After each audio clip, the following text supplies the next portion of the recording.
Good morning student. आज हम पढ़ेंगे कक्षा 9 का सवैये, जिसके कवि हैं रसखान। रसखान कृष्ण भक्त कवि थे। इनका नाम सैयद इब्राहिम था तथा वे शाही खानदान से संबंधित थे। पेहानी के संपन्न पठान परिवार में इनका जन्म हुआ था 1548 में, किंतु बचपन में ही वे दिल्ली चले गए। वहाँ से ब्रज में चले आए और फिर जीवन पर्यंत यहीं रहे। मूलतः मुसलमान होते हुए भी वे श्री कृष्ण के भक्त थे।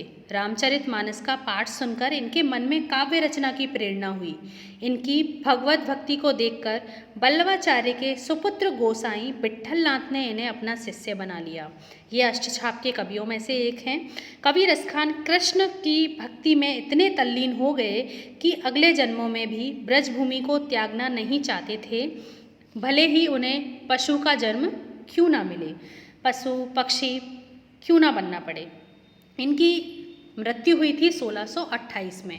अब देखते हैं इनका पाठ 11 है सवैये। सवैये में उन्होंने पहले वाले जो सवैये है उसमें उन्होंने कहा है, मानुष हो तो वही रस खाने। अगर मानुष हो तो वही रस खाने, बसो ब्रज गोकल गांव के ग्वारन। अगर मनुष्य मानुष हो, अगर मुझे मनुष्य का जन्म मिले तो वहीं रसखान कवि कहते हैं तो वहीं मिले, बसो ब्रज गोकल गाँव के ग्वारन। मुझे कहाँ पर जन्म मिले, अगर मुझे जन्म मिलना ही है तो मुझे ब्रज में जन्म मिले, गोकुल के गांव में और ग्वालों के बीच में।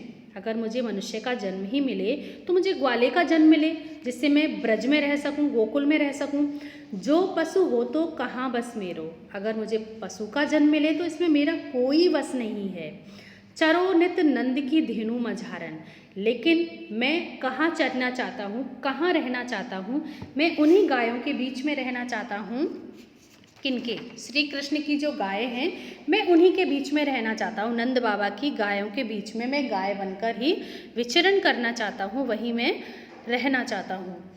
आगे बोलते हैं वो, पाहन हो तो वही गिरि को, कियो हरि छत्र पुरंदर धारण। पाहन मतलब पत्थर, हो तो वही गिर को। अगर मुझे पत्थर का जन्म मिले, अगर मैं पत्थर बनूं तो उसी गोवर्धन पर्वत पर स्थान प्राप्त करूं जो कियो हरि छत्र पुरंदर धारण, जो कृष्ण ने इंद्र का अभिमान तोड़ने के लिए छत्र के समान जिसको धारण किया था।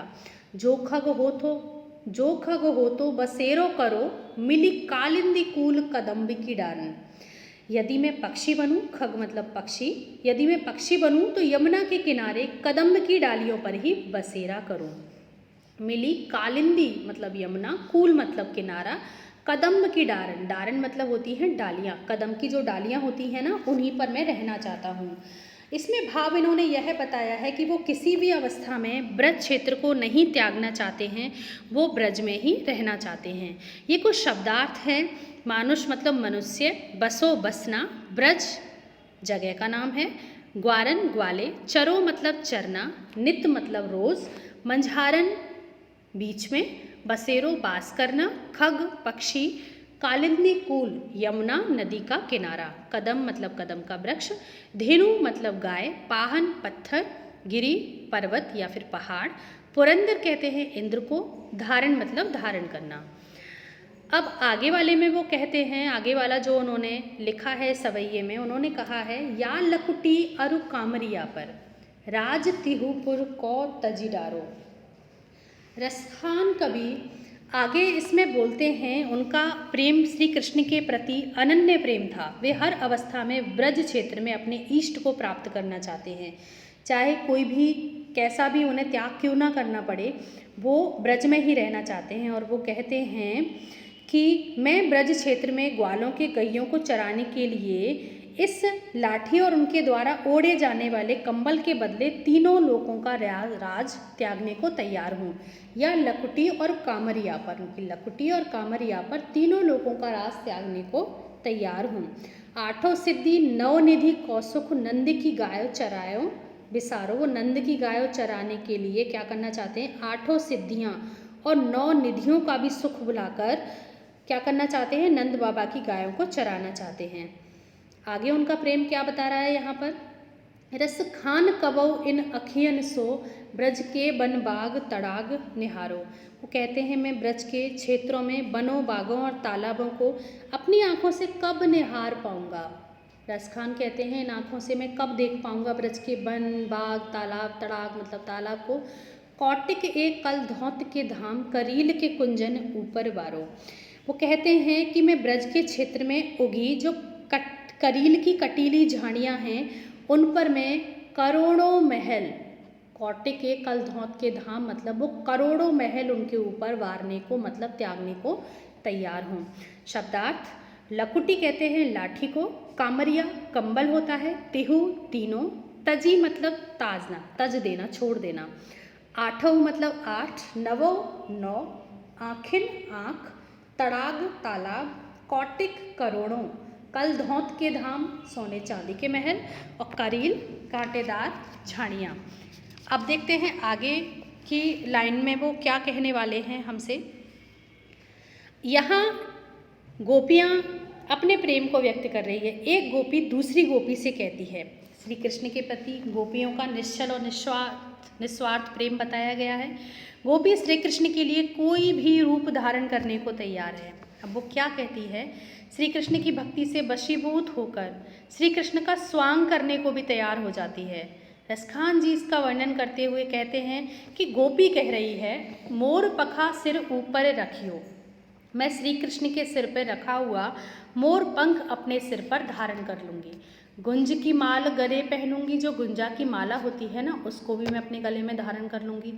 ओढ़ पीतम्बर ले लकुटीवन, पीताम्बर मतलब पीला वस्त्र ओढ़कर, ले लकुटी मतलब लाठी, बन गौधन ग्वारन संग फिरूंगी, जो ग्वाले होते हैं उनके साथ भी मैं फिरने को मतलब गाय चराने को तैयार हूँ। भावत वो ही मेरो ओढ़ पीताम्बर ले लकुटी बन। आगे वो क्या कहती हैं इसमें कि ओढ़ पीताम्बर पीला वस्त्र ओढ़ के और लकुटी लेकर वन गौधन ग्वारन संग फिरूंगी, मैं ग्वालों के साथ घूमने फिरने को जंगलों में जाने को तैयार हूँ। भावत वो ही मेरो रस खानी, सो तेरे कहे सब स्वांग करूँगी, जो तुम्हें अच्छा लगता है मैं वो सभी स्वांग करने को तैयार हूँ। लेकिन मैं क्या नहीं करना चाहती, या मुरली मुरलीधर की अधरा न धरी अधरा न धरूँगी। इस मुरली को, श्री कृष्ण की जो मुरली है जो वो अपने होठों पर धारण करके रखते हैं, उसे मैं अपने होठों पर धारण नहीं करूँगी, ना मैं करना चाहती हूँ ना ही मैं करूँगी।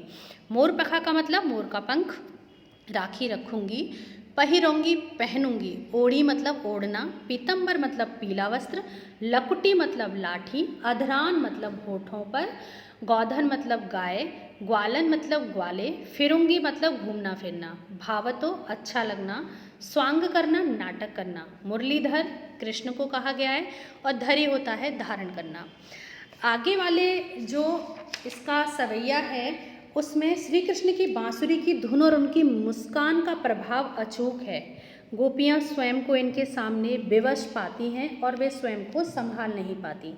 रसखान कवि कहते हैं यहाँ पर कि जब श्री कृष्ण मंद मंद बांसुरी बजाते हैं तो सब गोपियाँ मधुर तान को स्पष्टता से सुनने के लिए अपने अपने कानों पर उंगलियां रख लेती हैं। कानन दे अंगुरी रहे वो, जब वही मुरली धुन मंद बजे है।